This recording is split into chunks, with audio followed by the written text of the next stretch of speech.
మీ business ఏదైనా మీ ఊర్లో promotion చేయాలంటే అది సుమన్ టీవీతోనే సాధ్యం. ఇప్పుడే సంప్రదించండి. నమస్తే, వెల్కమ్ టు సుమన్ టీవీ. సాధారణంగా తుఫాన్లు, వరదల నేపథ్యంలో ముందుగా మత్స్యకారులకు హెచ్చరికలు అనేవి జారీ చేస్తూ ఉంటారు. వేటను నిషేధిస్తూ ఉంటారు. అయితే మత్స్యకారులకు ప్రమాద హెచ్చరికలు జారీ చేసిన నేపథ్యంలో వారు కూడా సముద్రంకి వేటకు వెళ్ళడానికి ఆసక్తి చూపురు. అయితే మరి ఆల్రెడీ వేటకు వెళ్ళిన వారి పరిస్థితి ఏంటి? సముద్రంలో ఉన్నప్పుడే ఈ తుఫాన్లు అనేవి సంభవిస్తే ఏం చేస్తుంటారు? చాలా బోట్లు ఇలాగే ప్రమాదానికి గురవుతూ ఉంటాయి. తాజాగా తమిళనాడుకు చెందిన ఓ బోటు ఈ విధంగానే ప్రమాదానికి గురైంది. 20 టన్నుల ఫిషింగ్ బోటు ప్రమాదానికి గురైంది. తమిళనాడు అలాగే ఆంధ్రప్రదేశ్ ప్రభుత్వాల సమన్వయంతో ఈ బోట్ను ఎలాగైతేనో మొత్తానికి కాకినాడ తీరానికి అయితే చేర్చారు. గత 10 రోజుల నుంచి కూడా సముద్రం పైన బిక్కుబిక్కుమంటూ ప్రాణాలు అరిచేతిలో పట్టుకుని 10 మంది కూడా కాలం వెళ్లదీసిన పరిస్థితి. అయితే బోటు యజమాని ఎవరైతే ఉన్నారో ఆయనకి శాటిలైట్ ఫోన్ ద్వారా సమాచారం అందించారు.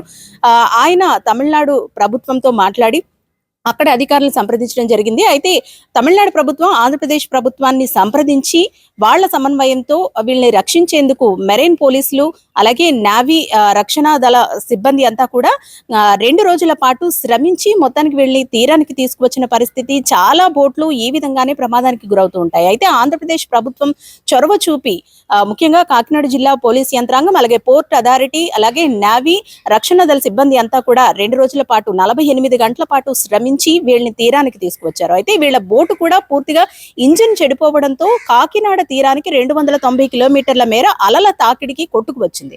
అయితే ఈ 200 కిలోమీటర్ల దూరంలో ఉన్నప్పటికీ కూడా ఏ ప్రాంతంలో ఉంది అనేది గుర్తించడానికి దాదాపు 2 రోజుల సమయం అయితే పట్టింది. సురక్షితంగా వాళ్ళని తీసుకురావడంతో పాటు వాళ్ళ బోటు కూడా పూర్తిగా చెడిపోవడంతో కాకినాడ తీరానికి బోటును కూడా లాక్కువచ్చిన పరిస్థితి.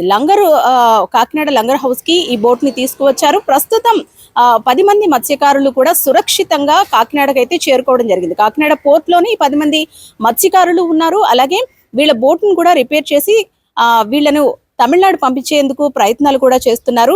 చాలా బోట్లు ఇలాగే ప్రమాదానికి గురవుతుంటాయి. కొన్ని సాంకేతిక లోపాల వల్ల ఇంజిన్ చెడిపోవడంతో ఇలాంటి ప్రమాదాలు తరచూ జరుగుతూ ఉంటాయి. అయితే వాతావరణం కూడా అనుకూలించకపోవడంతో వీళ్ళ బోటు అలల తాకిడికి కాకినాడ తీరానికి 290 కిలోమీటర్ల దూరంలోకి కొట్టుకు వచ్చింది. అయితే మొత్తానికి మెరైన్ పోలీసులు అలాగే పోర్ట్ అథారిటీ నావీ రక్షణ సిబ్బంది చొరవతో వీళ్ళ సాహసంతో 2 రోజుల శ్రమతో వీళ్ళంతా కూడా తిరిగి ప్రాణాలతో బయటపడ్డ పరిస్థితి. ప్రస్తుతం కాకినాడ తీరానికి చేరుకున్నారు. పోర్ట్ లో వీళ్ళందరూ కూడా ఈ 10 మంది మత్స్యకారులు ఎవరైతే ఉన్నారో వీళ్ళంతా కూడా పోర్ట్ లో వచ్చిన పరిస్థితి.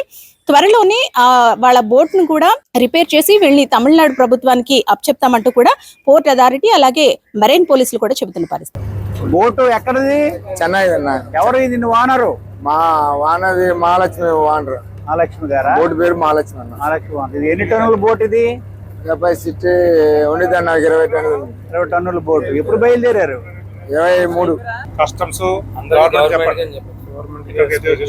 సరే సరే మమ్మల్ని తీసుకున్నందుకు అందరికి నమస్కారం సార్. ఎస్పీ గారికి ధన్యవాదాలు సార్. కలెక్టర్ గారు అందరికి ధన్యవాదాలు సార్. కెమెరా పర్సన్ చిన్నతో అనుశ్రీ, సుమన్ టీవీ, కాకినాడ.